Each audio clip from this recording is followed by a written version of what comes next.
आपका शुभ नाम? उदयवीर चौधरी।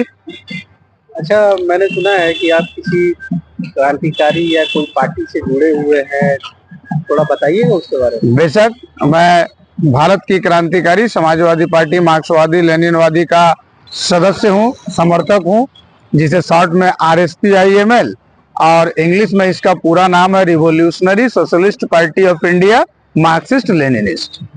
अच्छा, तो ये पार्टी तो हम लोग सुने नहीं। ये पार्टी मतलब कब गठित हुई? ये पार्टी मार्च 1940 में गठित हुई थी, आजादी के पहले। बाप रे, आजादी के पहले?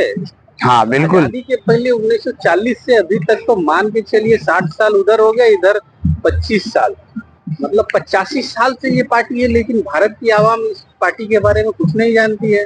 थोड़ा बताइएगा ये मतलब किस तरह की पार्टी है जो अभी तक विख्यात ना हो पाई। हाँ जरूर बताएंगे।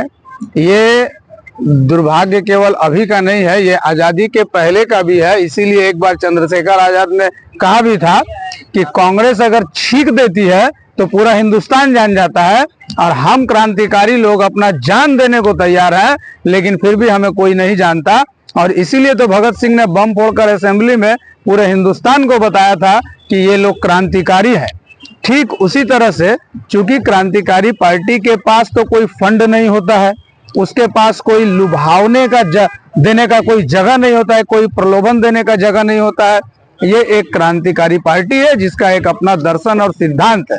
इस पार्टी में केवल वे लोग ही आ सकते हैं जो लेना नहीं देना चाहते हो, जिनको अपना सर्वस्व बलिदान करके इस समाज को एक ऐसे समाज के रूप में गठित करना है जहां मनुष्य के द्वारा मनुष्य का शोषण संभव न हो।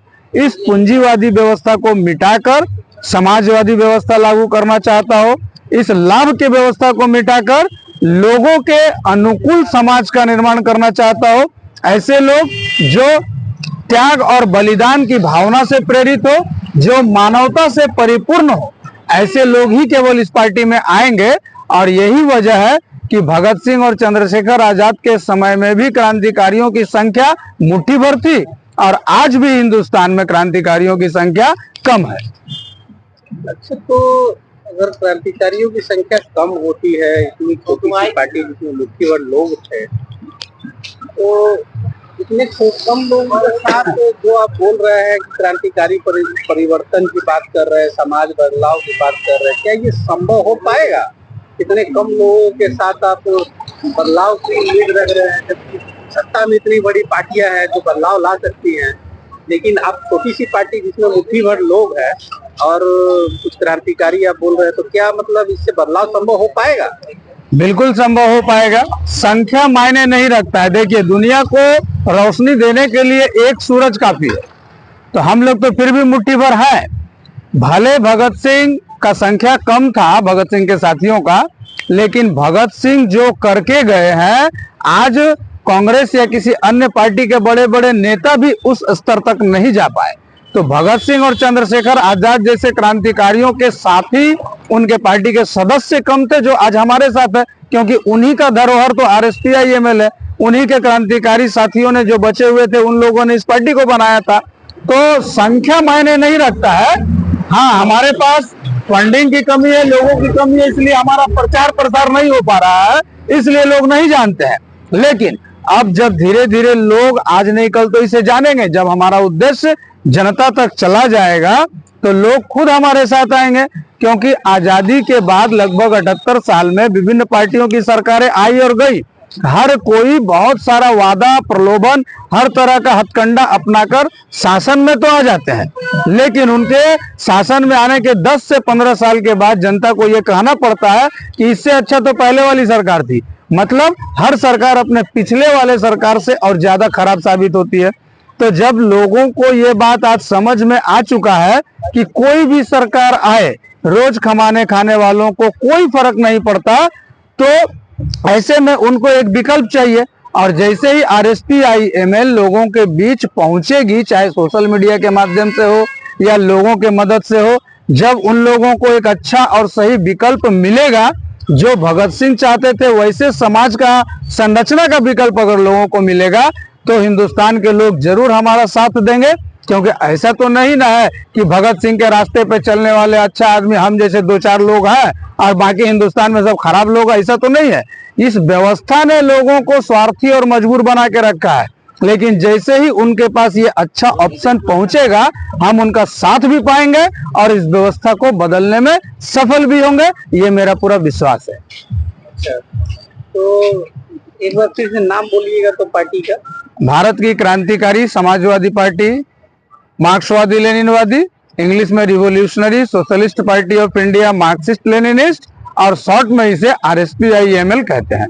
अच्छा, तो ये जो समाजवादी है और ऊपर से इसमें जो आप एमएल जोड़ रहे हैं मार्क्सवादी लेनिनवादी, तो ये समझ में नहीं है कि क्रांतिकारी पार्टी भी है, आप उसमें मार्क्स लेनिन को जोड़ रहे हैं। तो भगत सिंह या फिर चंद्रशेखर आजाद जिनका आपने नाम लिया, वो तो क्रांतिकारी थे, वो तो कोई मार्क्सवादी लेनिनवादी नहीं थे, तो उनका नाम आप क्यों ले रहे हैं? देखिए, बहुत सारा सच है जो हिंदुस्तान की जनता से जानबूझ करके छुपाया गया है, उन्हें भ्रमित किया गया है।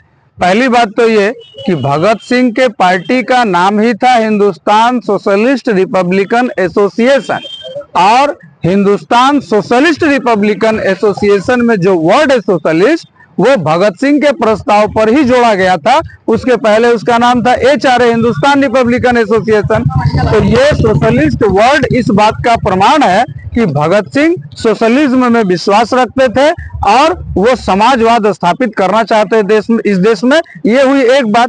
दूसरी बात कि भगत सिंह एक कम्युनिस्ट थे।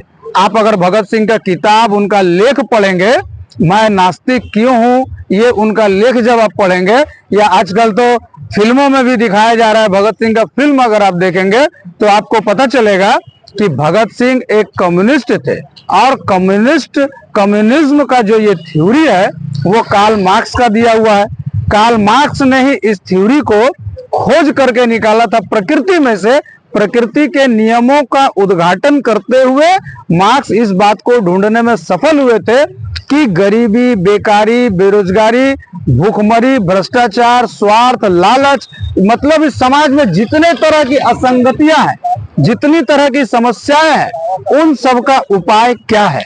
ये उपाय को ही समाजवाद हल करेगा, समाजवादी व्यवस्था हल करेगा, और इसका खोज करने का श्रेय जाता है कार्ल मार्क्स को। अब कार्ल मार्क्स के बाद उन्हीं के थ्योरी को अप्लाई करके रशिया में लेनिन के नेतृत्व में बोल्शेविक पार्टी ने मजदूर वर्ग का सर्वहारा क्रांति को संपन्न किया।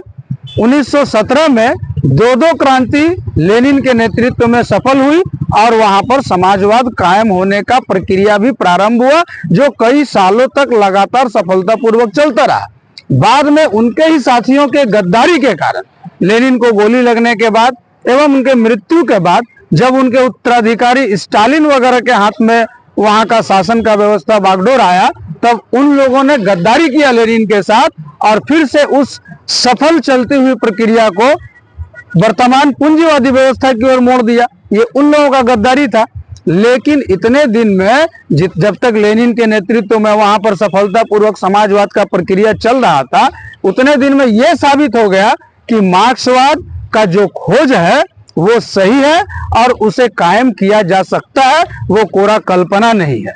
इसीलिए मार्क्स के थ्योरी को जब लेनिन ने अप्लाई करके सही साबित कर दिया, तो हम लोग अपने पार्टी के नाम के साथ मार्क्सवाद और लेनिनवाद को जोड़ते हैं, ताकि ये पता चले लोगों को कि हम उनके रास्ते पे चल रहे हैं और इसी रास्ते पे भगत सिंह एवं उनकी पार्टी भी चलती थी। दर्शकों को एक कंफ्यूजन हो सकता है, वो मैं क्लियर करना चाहता हूँ। अभी भी इन्होंने कहा कि भगत सिंह कम्युनिस्ट थे, वो किसी कम्युनिस्ट पार्टी से नहीं जुड़े हुए थे। उनकी पार्टी का नाम था HSRL। वो कोई CPM वगैरह में नहीं थे, किसी वो CPM कम्युनिस्ट पार्टी के सदस्य नहीं थे।